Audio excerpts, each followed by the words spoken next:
Hi, hello. ഞങ്ങളിന്ന് ഒരു കിടുക്കാച്ചി വീഡിയോ ആയിട്ടോ കേട്ടോ. അതെ, വെറൈറ്റി എന്ന് ഞങ്ങൾ പറയും, പക്ഷെ അത് വെറൈറ്റി ആണെന്ന് നിങ്ങൾ വേണം ഒരു കാര്യം പറയട്ടെ, നമ്മുടെ ഈ ലോകം എങ്ങോട്ടാ പോണേ? ഭയങ്കര ട്രാജഡി. നോട്ട് നിരോധനം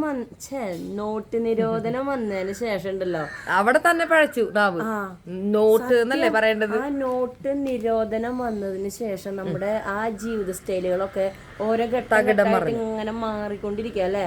ശരിക്കും നോട്ട് നിരോധനം വന്ന് ഇപ്പൊ ഇന്ന് രാത്രി ആകുമ്പോ നിലവിൽ വരിക എന്നാണ്. ഒരാൾക്ക് പോലും ഒരു മുന്നൊരുക്കം പോലും ചെയ്യാൻ പറ്റില്ല. ഞങ്ങളുണ്ടല്ലോ അന്നുണ്ടല്ലോ പ്ലാൻ ചെയ്തിട്ട് നാളെ നമ്മളൊരു സെറ്റ് മേടിക്കാൻ പോവാണ്. ഞങ്ങളുടെ സെറ്റ് മേടിക്കാൻ പോവാണ്. അപ്പൊ നമ്മള് ബാങ്കിൽ നിന്ന് കാശ് എടുത്ത് കൈ പിടിച്ചു. നമുക്കറിയില്ലല്ലോ ഈ 500-ന്റെ നോട്ട് ഇപ്പൊ പോകുന്നുള്ളത്. 2000 500 2000 ആദ്യം പോയത്. 500 ഉണ്ട്. 500-ന്റെ പുതിയ നോട്ടുകൾ വന്ന് 2000-ന്റെ ആ ദിവസം അത് ഒറ്റയടിക്ക് കയ്യിൽ നിന്ന് പോവാന്നുള്ളത് നമ്മൾ രാത്രിയാ മെസ്സേജ് കിട്ടുന്നത്. അപ്പൊ ദൈവം ഇത് ശരിയാണോ? ഞാൻ പറയാം ഇതൊക്കെ പറ്റിക്കാനത് ശരിയാവില്ല എന്റെ വക. എന്നിട്ട് എന്താണ്ടായേ, സെറ്റ് മേടിക്കാൻ പോകുമ്പോ 2-3 ആൾക്കാർ 2000 കൊണ്ട് ചെല്ലുമ്പോ പേടിയാ, ഇനിയിപ്പോ ഇത് വല്ല പ്രശ്നം ഉണ്ടാവൂ. ഇത്രയധികം പൈസ എന്നുവെച്ചാ കൊറേ ആൾക്കാർ ഈ പൈസ ബ്ലാക്ക് മണി കൊറേ വൈറ്റ് ആവാൻ ശ്രമിച്ചു. കൊറേ ബ്ലാക്ക് മണികൾ. അതിനുശേഷം ഈ നോട്ട് നിരോധനം കഴിഞ്ഞതിന് ശേഷം പ്രളയം വന്നു, വെള്ളപ്പൊക്കം, പിന്നെ വെള്ളത്തിലാണ് മൊത്തം. ദേവി അന്നത്തെ കാലഘട്ടം നമുക്ക് സത്യം പറഞ്ഞാൽ ഞങ്ങൾക്ക് അതിന്റെ ഒരു എഫക്ട് ഉണ്ടായിരുന്നില്ല.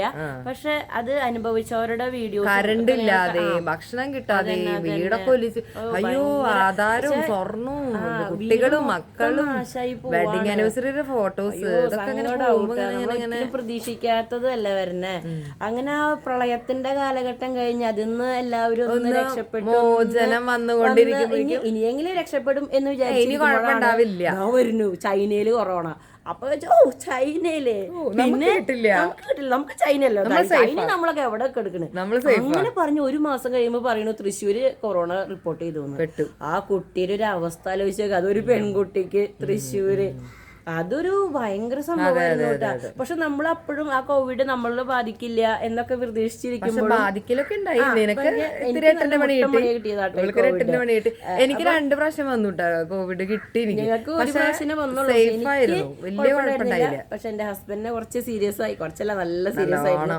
അങ്ങനെ അതൊന്നും എല്ലാവരും മാസ്ക് ഇടാൻ പഠിച്ചു, പിന്നെ കൈ കഴുകാൻ പഠിച്ചു, വൃത്തിക്ക് കൈ കഴുകാൻ പഠിച്ചു. എനിക്കുണ്ടല്ലോ ഈ മാസ്ക്, എനിക്ക് ലിപ്സ്റ്റിക് വീക്ക്നെസ് ആണെന്ന് അറിയാലോ. എനിക്കുണ്ടല്ലോ ഞാൻ ആലോചിക്ക, ദൈവമേ ഇനി പുറത്ത് പോകുമ്പോ ലിപ്സ്റ്റിക് ഇടാൻ പറ്റില്ലേ? ഈ മാസ്കിന്റെ ഉള്ളിൽ കൂടെ ഇനി ലിപ്സ്റ്റിക് ഇടാൻ പറ്റില്ല. അന്നേരം മാസ്കിന്റെ ഉള്ളിൽ ലിപ്സ്റ്റിക് ഇട്ടുണ്ട്. അതല്ല വേറെ രസം കേൾക്കണ, ചിലവര് ഈ പല്ലൊക്കെ പോയവരൊക്കെ ഉണ്ടല്ലോ, അവർക്ക് രക്ഷപ്പെട്ടു. പക്ഷെ അവർക്ക് ചിരിക്കുമ്പോഴൊക്കെ ഈ പല്ലില്ലാത്തവരൊക്കെ, ഫ്രണ്ടിൽ പല്ലില്ലാത്തവരൊക്കെ ചിരിക്കുമ്പോൾ ഭയങ്കര വൃത്തിയാണ്. അപ്പൊ മാസ്ക് ഇടുമ്പോൾ മുഖത്ത് വൃത്തികേട് മാറാൻ വേണ്ടി ചിലർ മാസ്ക് ഇട്ട്, അങ്ങനെ മാസ്കിന് ചില ഗുണങ്ങൾ ഉണ്ടായിരുന്നു കേട്ടാ. അങ്ങനെയല്ല, നമ്മള് പുറത്ത് ഇറങ്ങാണ്ട് വീട്ടില് എല്ലാവരും കൂടി ഒരുമിച്ചിരുന്ന് വർത്താനം പറയില്ലേ, കുറെ ആൾക്കാർ അതിലൂടെ ബേക്കേഴ്സ് ആയവരുണ്ട് കേട്ടോ. ബേക്കിങ്ങിന്റെ നിങ്ങളുടെ കടയിലൊക്കെ വന്നിട്ട് എപ്പോഴും കേക്ക് ഉണ്ടാക്കുന്ന സാധനങ്ങൾ തരും, അത് തരും, അങ്ങനെ കുറെ വന്നിരുന്നു.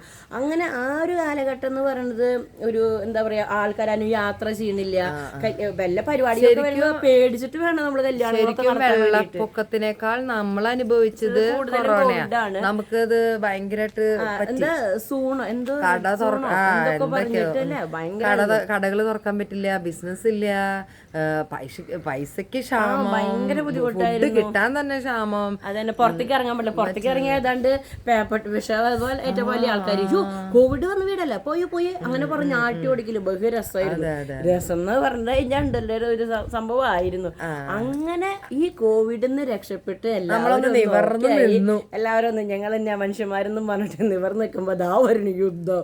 അത് ഇസ്രായേൽ ഇറാനൊക്കെയാണെന്ന് പറഞ്ഞിരിക്കുന്നത്. നമ്മൾക്ക് ഈ ഗ്യാസിന്റെ രൂപത്തില് മുട്ടം പണി കിട്ടുന്നു ഒരാളും വിചാരിച്ചിട്ടുണ്ടായിരുന്നില്ല. അല്ല, ഈ അവിടെ യുദ്ധം നടക്കുന്നുണ്ടെങ്കിൽ അത് അവിടെയല്ലേ, പിന്നെ ദുബായിലുള്ള ആൾക്കാർക്കൊക്കെ അല്ലേ പ്രശ്നം.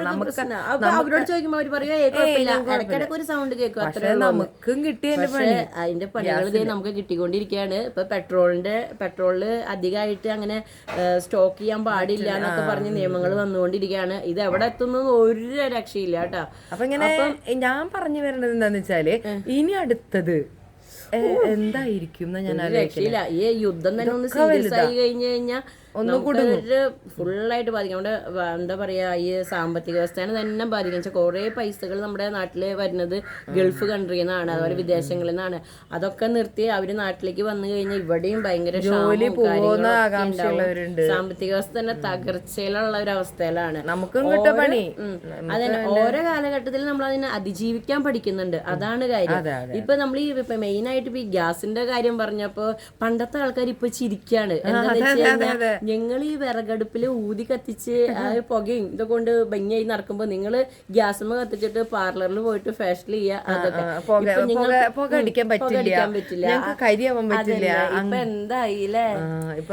എന്തായാലും ഈ ദുരിതങ്ങൾ ഇതോടുകൂടി തീർന്നാ മതിയായിരുന്നു. അല്ലെങ്കിൽ നമ്മുടെ ഒരു കാര്യം ഇനിയും വരുന്നുണ്ടായിരിക്കും. അതെന്താന്ന് നമുക്ക് മനസ്സിലാവണില്ല.